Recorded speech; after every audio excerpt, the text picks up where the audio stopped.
Hi, and welcome to Kane's Top 5 and 5, the 5 most important stories in cybersecurity for September 2023. Our first story is about those new SEC rules because in August, literally everyone had a hot take about them, and even more outlets just regurgitated the same facts. Here's what's important. This December, new SEC rules roll in to heighten transparency in corporate cybersecurity disclosures. Companies need to get their asset inventories and vendor communications streamlined. Equally important is meticulous record keeping. You'll need those records to justify your disclosure decisions, especially in the event of an audit or legal scrutiny. The new rules mandate a swift 4-day disclosure following any material cybersecurity incident. Now, material here is based on U.S. securities laws. It's not arbitrary, it's legally defined. Now, the Chamber of Commerce argues that quick disclosures could be inaccurate. I say it's better to be transparent and update as new information comes in rather than withholding vital information. A number of attorneys I've spoken with think we'll see over-reporting as no one wants to be made an example of by the SEC.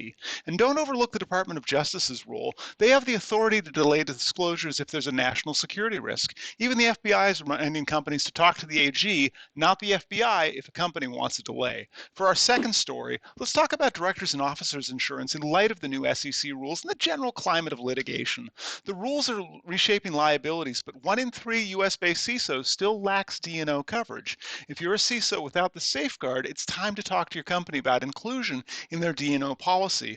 Those insurance implications don't stop with current CISOs. If you're planning on stepping into this role, the availability of D&O insurance could be a make or break factor. Companies looking to attract top CISO talent should consider offering this protection as part of the recruitment package. If you're a CISO with D&O coverage, you should consult legal professionals to interpret any ambiguous policy terms and identify any gaps in your coverage. Complete any revisions before the December deadline to align with the new SEC mandates. It's better to be proactive than reactive, especially when it comes to legal liabilities. And this brings up our third story, the larger challenge of CISO succession planning. A significant problem here is the reporting structure. A recent Wall Street Journal article omitted that many CISOs are 2 levels down from the CEO, and that's contributing to further issues with succession planning.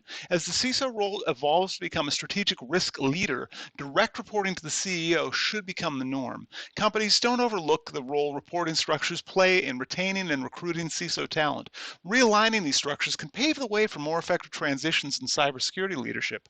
For our fourth story, let's talk about the responsibility of boards when it comes to AI.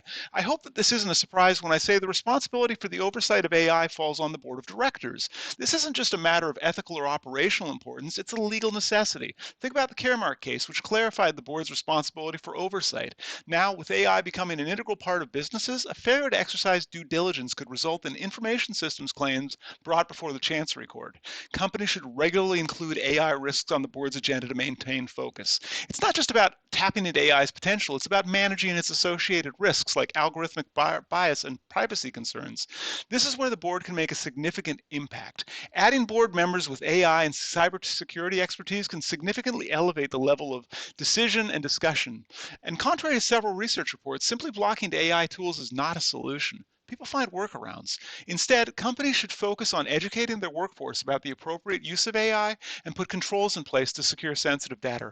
Our final story is about the recent SEC versus Covington and Burling case, where the SEC aimed to obtain client information from the law firm after a cyber attack. The law firm resisted, citing attorney-client privilege and Fourth Amendment concerns. The case shows the SEC's interest in extending its investigative reach to law firms, which could result in a new set of procedures similar to those for the press.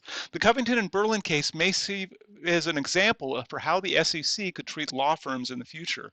Companies should be exercising caution when dealing with SEC subpoenas.